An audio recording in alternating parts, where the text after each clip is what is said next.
हमारे department culture और tourism ने डेज़र्ट ट्रेन सफारी आपने देखा है कि हमेशा यहाँ से सर्दियों के टाइम में हमने शुरू की थी।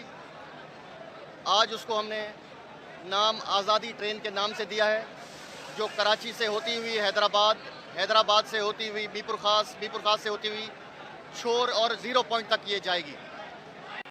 तो ये ट्रेन, ये डेज़र्ट ट्रेन सफारी सिंध का कल्चर रिप्रेजेंट करती है और ख़ुसूसन आज 13 अगस्त के दिन ये यहाँ से जाएगी और हमारे जितने भी इसमें लोग यहाँ से जा रहे हैं, और ये फ्री ऑफ कॉस्ट हमने कल्चर डिपार्टमेंट ने चलाई है यहाँ से, और इसका नाम हमने आज़ादी ट्रेन रखा है। और ये वहाँ पे पीजेवी पर्चीजो वेरी एक रिज़ॉर्ट है जो पाक आर्मी का है, छोर कैंट के साथ है, और उन्होंने ही हमने उनके साथ ये तय किया कि हम यहाँ से टूरिस्ट ले जाएंगे, हमें स्पेस दें।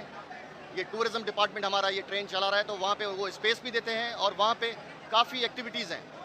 मिनी गोल्फ कोर्स है वहाँ पे, लाइव थिएटर है।